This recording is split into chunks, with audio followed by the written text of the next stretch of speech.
The following is a special presentation of Tony Curry Radio.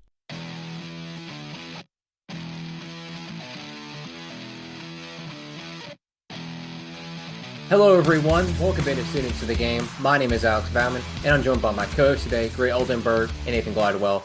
We had a wild week of Week 10 of college football, but before we get into that like we usually do, there's a big story we need to cover this week, especially for Nathan's sanity. His prayers were finally answered after, 7 weeks of losing, Nathan? The New Orleans Saints had fired head coach Dennis Allen after losing his 7th straight game, which was funny enough to the 1-7 Carolina Panthers. Special teams coordinator Darren Rizzi has been named the interim head coach. Nathan, what are your thoughts on Mickey Loomis and the Saints finally biting the bullet and firing Dennis Allen? Well, it's one problem solved. I will say that. It really goes back to last year when we did absolutely nothing, and I wanted him to be fired in the offseason, but we remained with him. Mickey Loomis is the most stubborn person in the entire league. I want him gone as well. He's another part of the puzzle, and another part would probably be Derek Carr, who keeps getting my wide receiver one killed. But that's a whole different story. As far as Dennis Allen goes, it's just I don't understand why we thought the experiment would work out with him. The league is very offensive based, and when you hire a defensive head coach to come in and try to run a team, it doesn't really work out well. His previous stint with the Raiders, I mean, he was already with Derek Carr. That didn't work out, and then we put him in pretty much the exact same situation, thinking that, things are going to change. Which just goes back to the stupidity of Mickey Loomis and him not being able to run the franchise. But I am very grateful for the Carolina Panthers. I knew that they would win, just because that's just what happens. I'm thankful for Bryce Young. I'm glad he finally was able to get a win under his belt and get some confidence. And I'm glad my Saints could be the provider for that. But man, we were such a joke of a team. I don't understand how we can start 2-0 and then lose 7 straight games. That just shows you how awful a head coach Dennis Allen was. I don't even know where you go from here. You got 1,000 different problems. But I am very thankful we at least were able to solve one of them today. Yeah. Allen finished with the third worst winning percentage of all time for an NFL head coach, including both his stints with the Raiders and the Saints. He had a 33% win percentage, Nathan.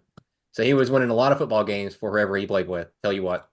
So but your prayers were answered. Dennis Allen's gone, but y'all have an extensive search to go through.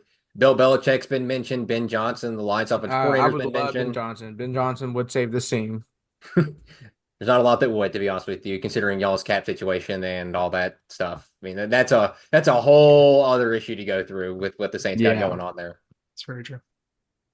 All right, let's move on to college football, guys, and talk about Auburn. Gray, your prayers were answered this weekend. They lose to Vanderbilt 17-7, and Auburn now went out to make a bowl game that includes beating ULM, Texas A&M, and Alabama. And Vandy is actually bowl eligible now for the first time since 2018. So there's two sides of the coin there. Gray, Hugh Freeze, Auburn find another way to lose a football game. You look at Keldrick Falk jumping over a defense or a blocker for a field goal, gives Vandy a first down. Vandy scores, kind of puts the game out of reach. But then it looks like Auburn may have a chance. And Hugh Freeze's clock management. We're calling a timeout on a 4th down play with a 2-minute warning. It's 2:01. We call a timeout. Waste of a timeout. You have Towns McGoo 0 for 2 on field goals. He has looked terrible all season. 41% field goal percentage. I mean, this Auburn team every week impresses me on how they manage to lose a football game. It's like they're the most creative when it comes to doing that. But what are your thoughts on what Auburn has done thus far, and including this game? It's the same damn thing every week. Every week, stupid show. We say the same. I'm saying the same damn thing. Auburn finding a way to lose a game. You outgained Vandy in this game by 100 yards. You outrushed them. You have more yards per play. You held Vandy to their worst offensive performance all season. And that's including games where Vandy lost to Georgia State this year. And definitely games where they had against some of the top teams in the country, like Texas and Alabama. And finding a way to lose when you've got, and it's the same thing. It's the same thing. All right. So every week I get up here and talk about how it's Just like I said, it's the same thing, finding a way to lose games, but how? Why? And what can we see from this loss that maybe gives us a little bit of promise, because there's not much you can take away from it that does. But it's the same thing in Auburn's other 6 losses this season. It's the freshmen out here making plays. Auburn started 4 freshmen on the defensive end, and over 7 freshmen on the defensive end played over 40 snaps in this game. Auburn had 64 defensive snaps. And then you got the freshmen on the offensive end, and even the true sophomores I want to lump in there as well. I want to cut this team into upperclassmen and lowerclassmen. If this season was based on how the lowerclassmen, the freshmen, sophomores, redshirt freshmen, redshirt sophomores have played this season, Auburn's 8-1. It's not even close. The class of 2024 has played outstanding. Jake Crawford may be one of the best corners in the SEC right now as a true freshman.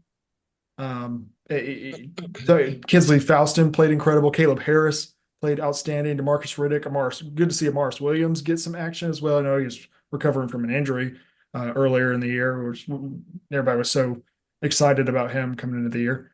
The Florida flip, Malik Blockton playing well. And then on offense, you've got you got the freshmen playing well, Cam Coleman, Malcolm Simmons. When they're getting these opportunities, they are playing well. It's just these opportunities for Simmons and Coleman are being shattered.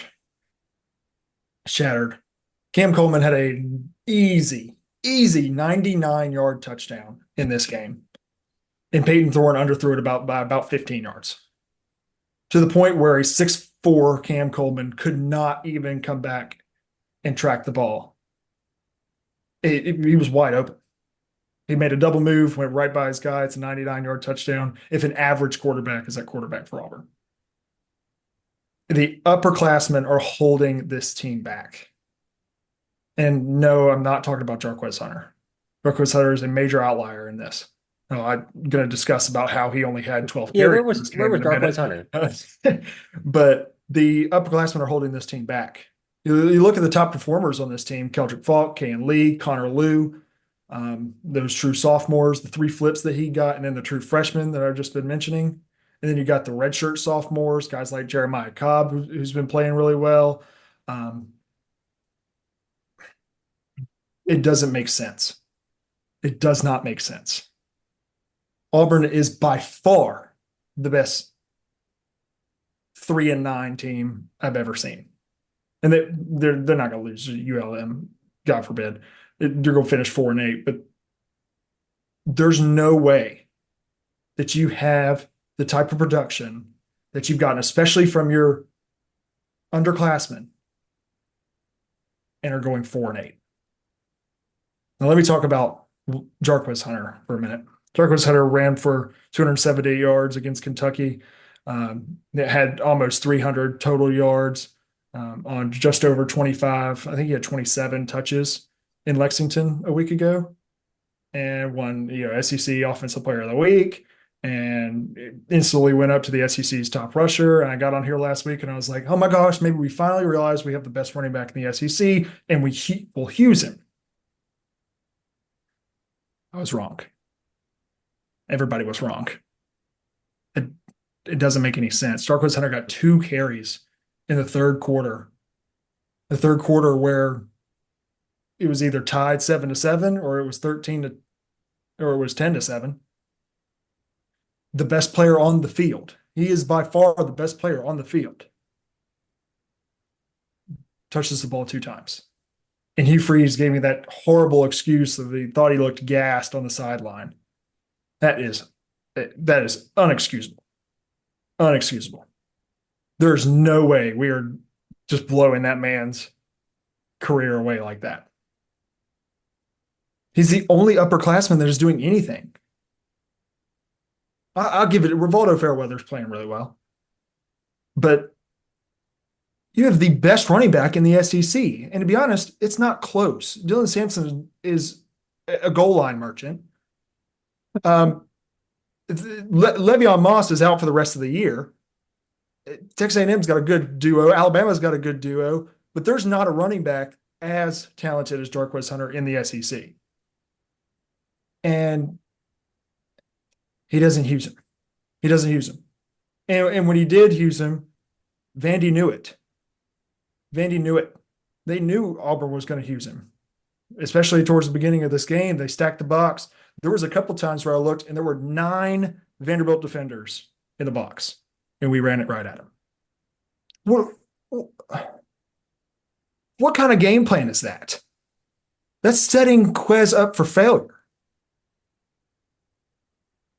I don't even know what else to say. There's nothing for me to say. It's going to be the same thing against, Auburn's got a bye week. I'm again going to call for the removal of number 1 at quarterback and to put in somebody else.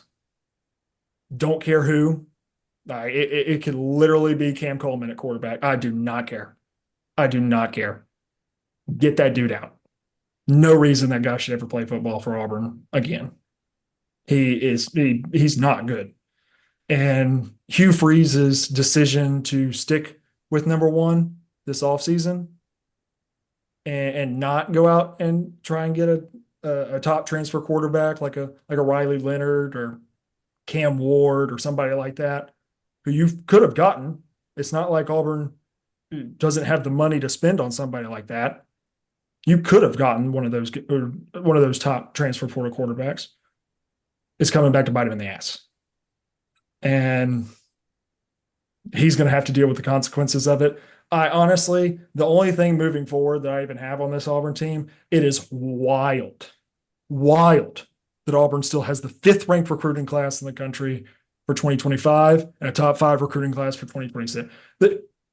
What is he selling? What kind of burner phones does he have at Auburn right now? Money. Is that it? It's wild. He must have some deep. Yellowwood must have some deep pockets. I tell you what. Can I get some of that money, please? But Hugh Freeze is 1-6 in home games, SEC home games, and it is the 5th time in 7 years as an SEC head coach that Hugh Freeze will not have a winning SEC record. And I know he's recruiting really well, but Auburn's a program where if you get a semi-decent head coach that has experience recruiting in the South and not get Brian Harsin, they can recruit. There's the money. It's not a problem.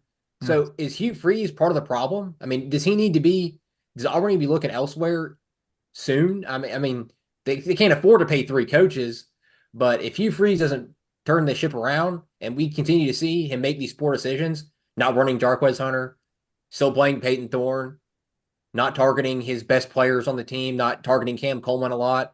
We have yet to see Perry Thompson get a lot of playing time.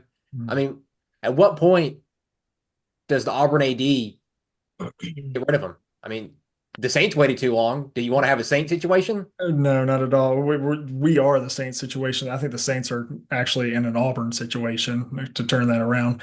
But I don't think it's a this year thing. I think you have got to understand that Brian Harsin inherited an 8 to 9 win SEC football program from Gus Malzahn. 8 to 9 win a year. That's what Gus Malzahn would get you. Every once in a while, he would bust into the SEC championship for no reason. And he recruited, but struggled to recruit specific positions, specifically on the offensive line. But Auburn had a future first-round pick at quarterback when Brian Harsin took over, a future starting running back in the NFL, a bunch of studs on the defensive end, guys like Derek Hall and Roger McCreary and all these guys.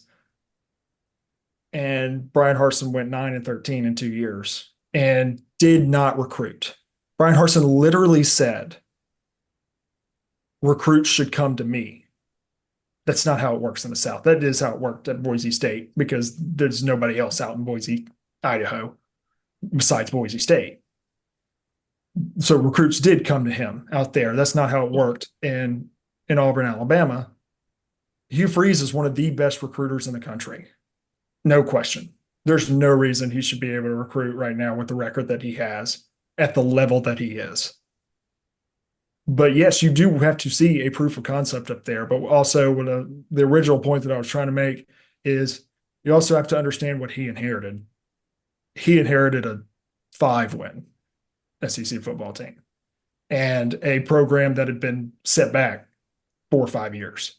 I'm not saying you give Hugh Freeze 4 or 5 years. If we're still looking like this next year, it is time to talk about that, especially when he's got a different guy at the signal caller. But yeah, I can't sit here. Yes, I can blame Hugh Freeze for specific moments in the game. Yes, I can blame number one for specific moments in the game and throughout the season, and blame specific players and coaches and mistakes. But I can't sit here and say we need to start looking elsewhere at the head coach. Who are you going to hire, first of all? Second of all, James Franklin, by the way. hell Is no. Hey, I think that. Hey, hell no. I think Dennis Never. Allen's available. Nope. Never hiring a defensive head coach. I'll just hire Mark Steele Stoops. at that Mark point. Stoops is always on the table. Never. What About about Dion? Dion was in the I'm sure you running. can get Billy Not at all. Napier. But again, it's not. Dan Mullen? It's not going to be. He'll never come to Auburn. He hates Auburn with so much passion. He was the one that started the whole Cam Newton thing. But we cannot put this whole season on Hugh Freeze. Yes, he's the head coach. Yes, you blame him for a game like this. You've got to prepare your team to beat a team like Vanderbilt at home. You've got to score more than 7 points. You're as an offensive head coach. But again, let him get these guys in. These freshmen are proving to be phenomenal. His recruits are proving that they can come in and change this thing. And it just seems like all of the recruits, not even the freshmen that are on the team right now, but the recruits for the 2025 and 26 and even the 2027 cycle are like, yeah, Hugh Freeze has that in the right direction, a direction that the previous administration at Auburn did not. All right, let's talk. Hold on, I'm gonna get my 2 cents in here. I know we're talking about Hugh Freeze and what he inherited, but he now has the exact same record as Brian Harsin had in the SEC, 9-13. And I think what it really comes down to, you look at Hugh Freeze and some of these moments he's had in game. Good coaches will be able to make adjustments to ensure their team will get the win, and that hasn't been there this season. And I think it's a concept of him continuously making the wrong decision. Yeah, putting Peyton Thorne at quarterback is one of the bigger mistakes he has made. Not running Jarquez Hunter, I think that was one of the more obvious ones. The clock management issue. I mean, you got to be aware as a head coach if you want to win in this league. People will take advantage of that so many different times. I broke this down at the beginning of the season when we talked about Brian Kelly. But there's 3 parts to actually coaching. There's recruiting, there's development, and there's actual on-field coaching. And if you want to have a successful team, the coach has to be able to do all 3. Hugh Freeze, great recruiter. I know he can recruit really good. He has proven in the past that he can coach on the field good. I know times have changed a little bit, roles have changed, so he's got to get with that. He's got to update his coaching philosophy just a little bit. And then development. Can he still develop people into these top-level players? And of course, that's going to take time. But one thing he can take advantage of right now is improving his on-field coaching. That's how you win games. That's how you continuously improve the program. Because when a recruit sees Auburn going 4-8 in the season and say, they'll ask themselves, do I really want to come to a program that has continuously gone 4-8 and we continuously see them make the same mistakes over and over and over again? Yep. I tell you, one of the biggest losers of this season, Cam Coleman. He used a year of eligibility when, honestly, he probably should have redshirted. Peyton Thorne ruined his first season at Auburn. I will say there are many other freshmen on this team that were affected. I really loved the defensive effort on Saturday, but when the offense can't move the ball at all, I mean, it comes down to certain things like that. Just the play calling was not there. Peyton Thorne, I don't understand. He has very little ability to throw the ball and make plays. Y'all love to run read option. Y'all ran read option at the 1 yard line. He almost got a safety because he wanted to pull the ball down because he thinks he's Lamar Jackson. I don't understand what he was doing there. And then, of course, the play to follow up where he can't throw the ball more than 20 yards on the field, looking like Drew Brees about to retire. So as far as the future of Auburn goes, Hugh Freeze has to show major improvement in actually coaching during the game. But in other parts, it's just gonna take time. So I encourage Auburn fans to keep having that patience, but don't have this expectation that Hugh Freeze is able to get away with some of this other stuff because he has to be held accountable. This is his team, and if he wants to continuously improve, he has to make those type of changes. Well said. That was perfectly said. I agree with everything Nathan said right there. But let's move on to the other games that happened this weekend. The big one being number 3 Penn State losing to number 4 Ohio State, 20-13. James Franklin is now 1-10 against Ohio State and 1-13 against AP top 5 teams. So he hasn't been an AP top 5 team outside of really Ohio State. So, and you look at the offense performance this game. Drew Aller, terrible. The leading rusher for Penn State was their tight end, Tyler Warren. 3 carries for 47 yards. Their leading receiver, their running back, Nicholas Singleton, 6 receptions, 54 yards. A little bit backwards. You have 2 of the most talented running backs in the country, Katron Allen and Nicholas Singleton, and you managed to not score an offensive touchdown this game against Ohio State, whose defenses look very suspect at times. At what point does Penn State get rid of James Franklin? Because Penn State's not a program that has a ceiling of New York Six Bowl like at Ole Miss. Penn State has won national championships.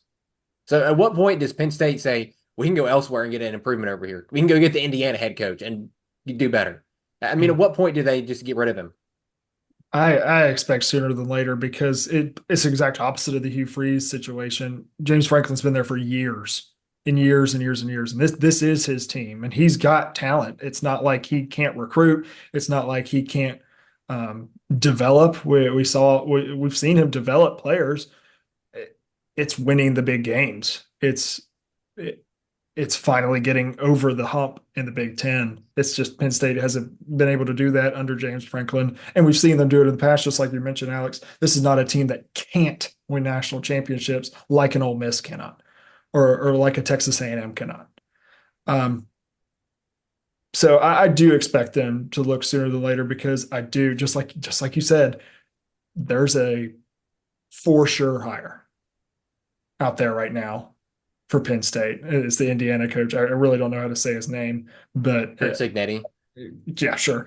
And he's phenomenal, and he would fit so perfectly at Penn State. And James Franklin's going to find another coaching job for sure. He's got experience. He's a good recruiter. He'll find another head coaching job. But I do think Penn State needs to start thinking about elsewhere sooner rather than later, because the more and more they stick between number 3 and number 6 in the Big Ten, which is where they have been like forever, the worse it's going to be for them. Gosh, I think we already talked about this in the offseason, but Penn State is the Ole Miss of the Big Ten at this point in time, and which they shouldn't be given their historic past. I look at James Franklin as a head coach. He takes care of business against the teams he should, but when he gets into these top 5 matches, when he goes against the Ohio States and Michigans of the world, it's like something just breaks down. The structure of his team, the play calling, you don't see the type of success he's had against these other smaller opponents. In this game, I thought Penn State was in a terrific spot to really win. You talked about the pick six early on. Will Howard threw. There were multiple times where Penn State just didn't. They didn't accomplish their job. They were in the red zone. I mean, Drew Aller throwing pick in the end zone. I really didn't think it was his fault. The receiver should have held on to the ball. But moments like that decide games like this. If you want to be a great team, if you want to go to the playoff, if you want to be able to do some of these things that Ohio State does and Michigan does, and these top teams of the Big 12, Big 10 do, you have to win those type of games. And it is time and time again that James Franklin comes up short. It's not all on him, but when you're the head coach, you got to take responsibility for your team falling short. And every single year, I look at James Franklin and the type of roster he has. He's had the ability to beat these teams. It's not been a lack of talent. I think the talent level is pretty much right there with it. I don't think the play calling is bad. You don't do what you're supposed to do. You don't do your job. The adjustments that Ryan Day is able to make mid game, that Jim Harbaugh in the past was able to make mid game. They outcoached James Franklin, and in this game, it's pretty much the exact same thing.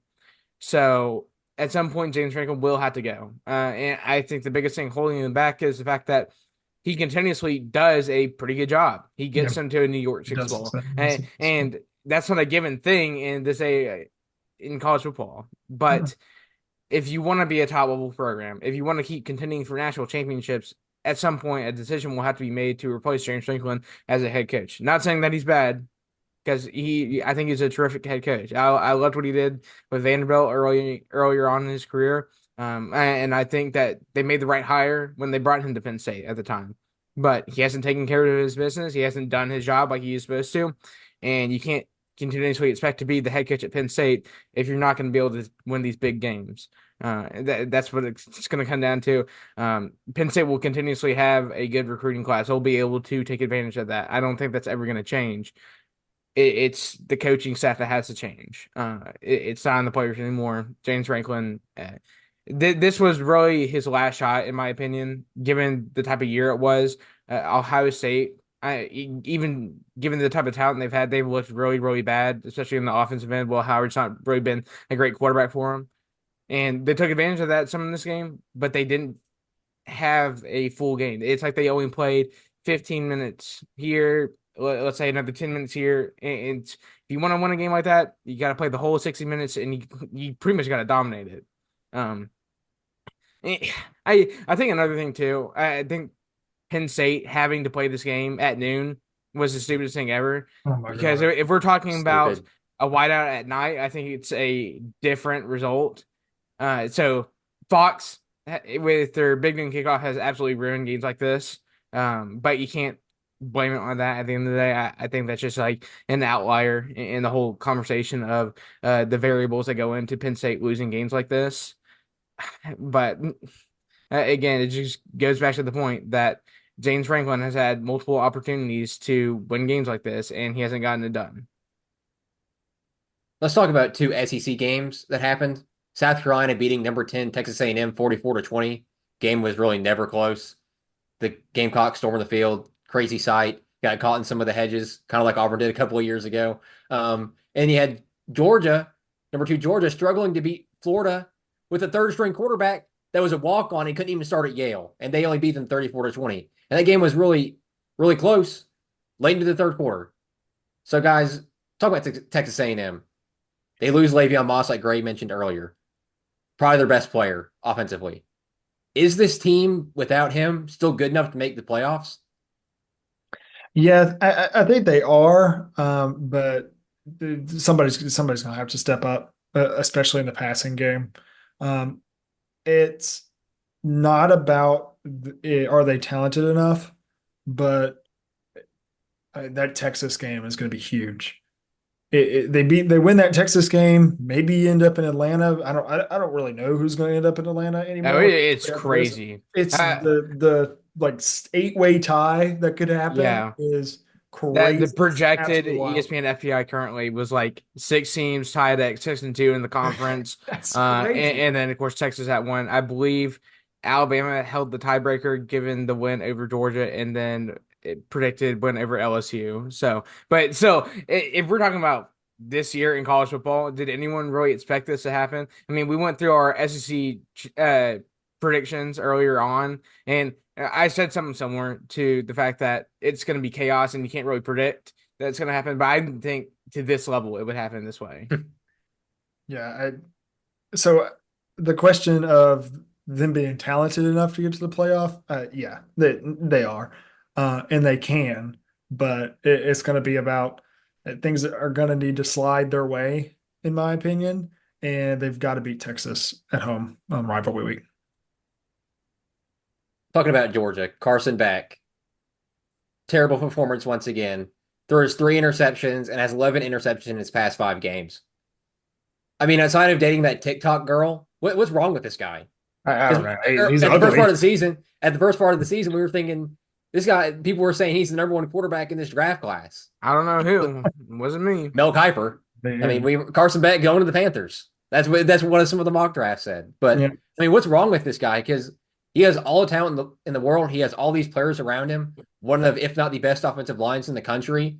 A pretty good defense. I mean, what's wrong with this guy? Because if he can't play football, Georgia can't win football games. The running game's not good. Georgia fans, there's a reason that a 7th-year walk-on was starting over Carson Beck early in his career. I know Beck is not like he's not a quarterback that can't make any throw. He can, but his decision making is wild. All 3 of his interceptions were just plain pathetic decision making in the pocket. And his pocket presence is atrocious. He's not an NFL quarterback. The fact that people even had him as an NFL quarterback early in the year was bananas to me. But about this game, though, if DJ Lagway doesn't get hurt, I think Florida walks away with a win. It wasn't close at the beginning, and once Lagway went down, it was like Florida's option running game was completely taken out of the table and had to rely on this third stringer walk on from Yale. And it's just like you're not going to beat Georgia doing that.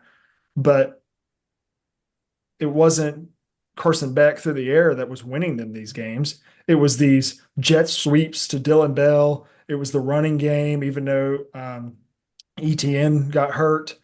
Georgia's just one of, if not the deepest team in the country. So if your best option on offense, if you're Florida, is taken away, it's hard. It's going to be hard to win the game. But I will stand on that flag of if Lagway stays in this game, Florida walks away with at least a 2-score win.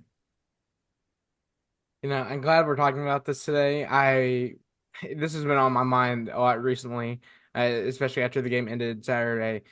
Kirby Smart runs a pre-2017 Alabama offense. Yes. He has a game manager at quarterback and surrounds him with a bunch of talent and expects him to make the small plays.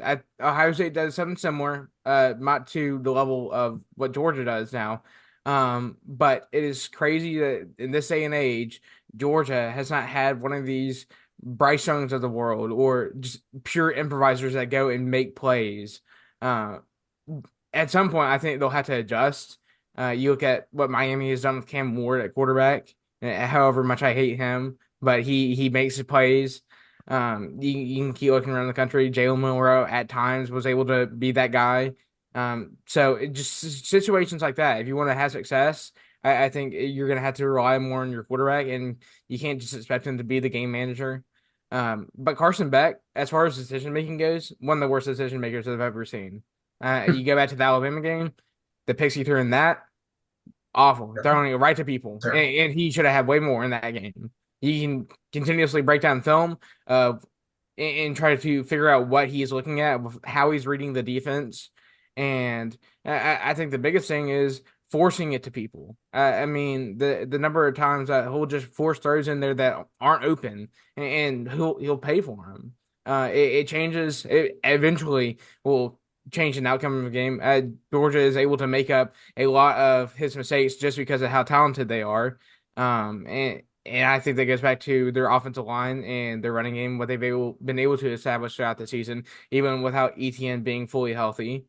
But then you look at their defense and how much they're able to stop teams from scoring points off turnovers. I think that's another big thing you have to realize. So Georgia as a team, I don't think they're as complete as people think they are. You can talk about depth. They have the depth there.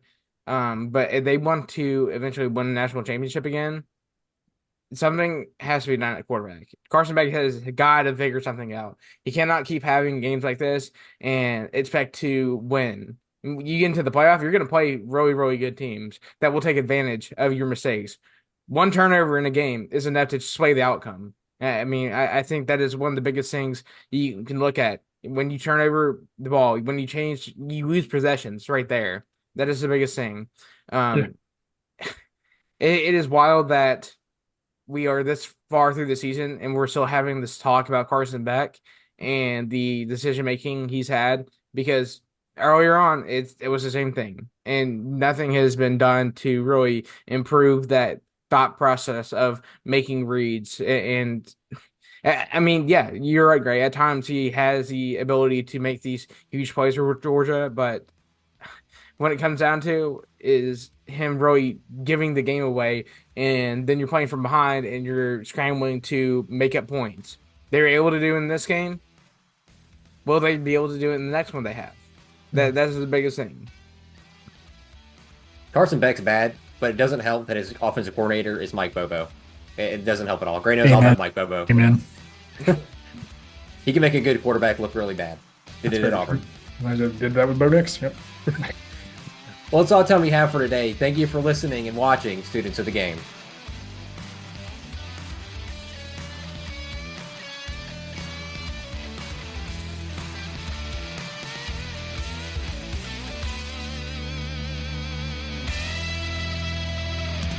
This has been a special presentation of Tony Curry Radio.